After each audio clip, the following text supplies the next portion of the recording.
राम राम। आप सभी के अंदर विराजमान मेरे परम पिता परमात्मा को मेरा कोटि कोटि नमन। हमारा सतगुरु सुखराम जी महाराज के ग्रंथ में आज हीन लक्ष्य का अंग चल रहा है। सतगुरुदेव आज ऐसे मनुष्यों की ज्ञान चर्चा कर रहे हैं जिनके लक्षण संसार में खराब है, जिन्हें हीन कहा जाता है। हीन यानी जिनके खराब लक्षण हैं, जिनके तुच्छ विचार हैं, जो गुणों से रहित हैं, यानी संसार के अच्छे अच्छे गुणों को तो कभी नहीं धारण करेंगे। सारे खराब, जितनी भी खराब विचार, अशुभ बातें, अशुभ विचार, ये सब उनके मन में भरे रहते हैं।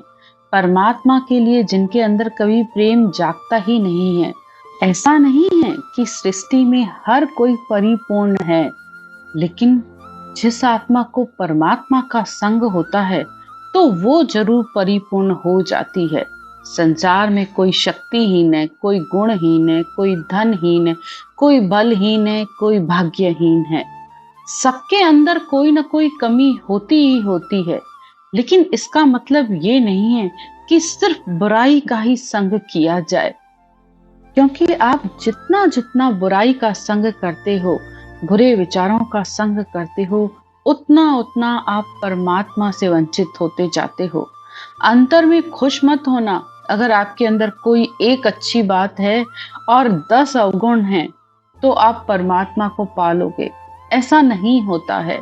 भक्ति के लिए 8 अंग 64 लक्षण ये धारण नहीं करने पड़ते हैं। जब आप भक्ति मार्ग पर चलते हो तो ये सब अपने आप स्वयं ही आते चले जाते हैं। बस आपको उसके अंदर अपनाने की शक्ति होनी चाहिए।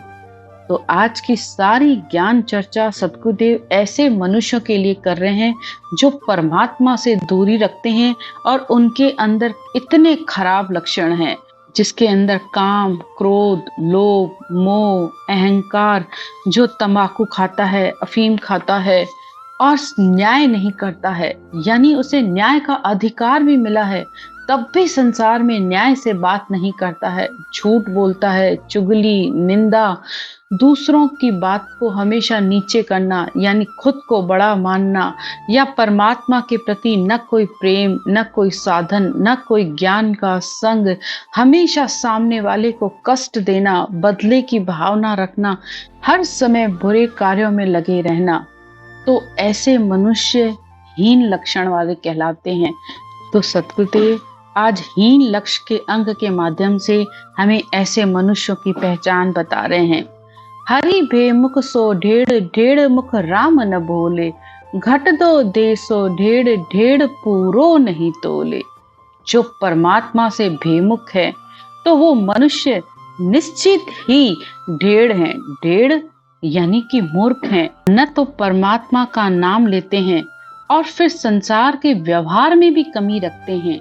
घट दो दे सो ढेड़, ढेड़ पूरो नहीं तोले, यानी तोल मोल में भी फर्क करते हैं। लेते समय हमेशा ज्यादा लेने की इच्छा होती है और जब देने की बात होती है तो हमेशा कम देते हैं। तोल मोल में भी फर्क करते हैं। परणी त्यागे ढेड़, ढेड़ अवरा संग जावे, कड़वो बोले ढेड़, ढेड़ के दुख मनावे। अपनी शादी की हुई स्त्री को तो छोड़ देते हैं जिसको लेके आए, और पराई स्त्रियों का संग करते हैं, तो वो निश्चित ही मूर्ख हैं। जो अपशब्द बोलते हैं, जो कहने से दुख मानते हैं, यानी किसी ने थोड़ा बोल दिया तो रो रो के आधे हो जाएंगे। अरे किसी बात को पहले तो समझने की कोशिश कीजिए। अगर सामने वाला किसी बात को सही तरीके से समझाने की भी कोशिश करेगा तो उसकी बात को समझेंगे नहीं, लेकिन उसके शब्दों को पकड़ के जरूर पूरी जिंदगी दुख मनाते रहेंगे कि अब मुझे इससे कोई रिश्ता ही नहीं रखना, अब मुझे इससे बात ही नहीं करनी। हर समय राग और द्वेष चलता रहेगा, यानी किसी भी बात का सही निर्णय ही नहीं ले पाते हैं। बहु अहंकारी ढेड़, ढेड़ बहु नामस होई, लक्ष्य खोटा सो ढेड़, ढेड़ करनी नहीं होई। जिसके बहुत ही खराब लक्षण हैं, जिसकी करनी भी खराब है, जो अंतर में बहुत अहंकार रखते हैं, हर समय अंदर में अपने नाम, अपने को बड़ा बनने की चाहत अंदर में रखते हैं, तो वो निश्चित ही मनुष्य दृढ़ हैं। बहुत तृष्णा सो डेढ़ डेढ़ को चाय न चावे, झूठ साँच मिल डेढ़ डेढ़ बहु बद चलावे। जिसके अंदर बहुत ज्यादा तृष्णा है, बहुत ज्यादा कामना है, यानी न किसी से कोई प्रेम है, अपनी बात को मनवाने के लिए, अपने आप को झूठा होते हुए भी सच्चा बताने के लिए बातों को गोल गोल घुमा घुमा कर कहते रहते हैं, तो ऐसे मनुष्यों के ये खराब लक्षण हैं। पीवे तंबाकू ढेड़ ढेड़ आफू बहु खावे, सुरो पिए सो ढेड़ ढेड़ एमक मंगावे। तंबाकू खाते हैं, अफीम खाते हैं, शराब पीने वाले, मांस मीट खाने वाले, ये सब ही मनुष्य कहते हैं ढेड़ हैं। और उसमें भी तंबाकू खाने वाले के लिए तो यहाँ तक कहा जाता है कि इस चीज को तो गधे सूंघते भी नहीं है और मनुष्य उसको खाता है। तो ऐसे मनुष्य भक्ति कर ही नहीं सकते, जो दूसरे का मांस खाकर अगर सोच रहे हैं कि मेरे अंदर शांति आ जाएगी, मैं भक्ति कर लूंगा। कम से कम सिर्फ इतना बात का विचार कीजिए, अगर आपको कोई थोड़ा भी मारता है, थोड़ी भी चोट देता है, तो आपको दर्द होता है, दुख होता है। तो जिस समय उस जानवर को मारा गया, तो वो जानवर कैसी स्थिति में होगा, तो उसकी मनस्थिति को याद करिए कि वो कितना डरा सहमा रहता है। तो मांस खाकर अगर आपको लग रहा है कि उसकी बात आपके अंदर ये विचार नहीं आएंगे, हर समय तुम संसार से डरते रहोगे, हर समय संसार से सुख की भीख मांगते रहते हो, तो ये डरना सहमना और डिप्रेशन जैसी बीमारियां आजकल इतनी ज्यादा क्यों बढ़ गई है। पूरी दुनिया में इस समय सबसे ज्यादा डिप्रेशन के मरीज हैं, डरे हुए सहमे हुए, कोई बात ना होते हुए भी शरीर डरता रहता है, किसी से कुछ बोलते नहीं हो, अपनी बात को कह नहीं पाते हो। ये सब क्या है? ये पहले चीजें कहाँ होती थी? और आजकल हर दूसरे आदमी को कह दो कि मुझे रात की नींद नहीं आती है, मेरे शरीर में कपकपी है, मुझे बेचैनी है, मुझे डर है। ये सब डिप्रेशन की ही तो निशानियां हैं। तो जैसा अन्न वैसा तुम्हारा मन बनता है। आगे फिर सतगुरुदेव कहते हैं, परणी छोड़े डेढ़ डेढ़ मर्यादा न माने, मिलिया मन खा जाए डेढ़ मुख कड़वी ठाने। अपनी परनी हुई स्त्री को छोड़ देते हैं, संसार की मर्यादा नहीं मानते हैं, मिलने जाने वाले मनुष्य से भी, यानी कोई मिले तो उसे प्रेम प्रेम से राम राम कहना तो छोड़ो, नमस्ते कहना तो छोड़ो, हमेशा कड़वे वचन बोलते रहेंगे। और मन में अगर कोई द्वेष होगा तो सिर्फ ताने मार मार के बातें करते रहेंगे। तो ऐसे मनुष्य निश्चित तौर पर हीन लक्षण वाले हैं। फिर आगे कहते हैं, रामन के मुख ढेड़ ढेड़ आड़ो बहुत सीखे, पितर भूत आराध ढेड़ सो घर घर भीख मांगे। यानी कमाते नहीं है, आलसी हैं और संसार में कुछ भी करने की इच्छा नहीं रखते हैं और घर घर भीख मांगते रहते हैं। और हर समय बात करोगे ना तो कभी सीधी बात का सीधा जवाब नहीं करें देंगे, हमेशा टेढ़ी मेढ़ी बात करेंगे, ऊट पटांग बातें करेंगे। तो ऐसे मनुष्यों के मुंह से भी कभी राम का नाम नहीं निकलता है, वो भी ढेड़ हैं। न्याय करण में ढेड़ ढेड़ पखो सो राखे, साच झूठ कर देत झूठ साचो कर बाके। झूठ को सच और सच को झूठ बताते रहते हैं, कभी भी न्याय नहीं करते हैं, हमेशा अपने पक्ष की बात करेंगे, मैं और मेरा, यानी मैं सही, मेरे बच्चे सही। अपने मतलब दूसरे के ऊपर तो कभी दया नहीं आते हैं, कभी भी कोई सही बात का साथ नहीं देते हैं, हमेशा झूठ का ही साथ देते हैं। तो ऐसे मनुष्य भी ढेड़ हैं। हरि बेमुख सो ढेड़ ढेड़ निंदा भव ठाणे, चुगली करे सो ढेड़ ढेड़ सो आन बखाने। परमात्मा से बेमुख हैं, हर समय दूसरे की निंदा करते हैं, दूसरे की चुगली करते हैं, पीठ पीछे बुराइयां करते रहते हैं। तो ऐसे मनुष्य भी ढेड़ हैं। समृत सृजनहार ताई को मरम न जाने। सृष्टिकर्ता परमात्मा जिसने सारी सृष्टि को बनाया है, पल में बना दे, पल में मिटा दे, लेकिन फिर भी उसके भेद की प्राप्ति के बारे में नहीं सोचता है। रात दिन सिर्फ पांचों विषयों के सेवन में लगा रहता है, उसी में पचता रहता है, सुख में सुखी दुख में दुखी होता रहता है, या तो खाता है या सोता है। यानी संसार में अगर आप थोड़ा भी देखोगे ना, दुखी अपने दुख में रोता रहेगा और जागता रहेगा, और सुखी तो खाता है और सोता है। तीसरी बात इनके दिमाग में ही नहीं आती है कि भाई परमात्मा के लिए भी थोड़ा सा समय हमें निकालना चाहिए।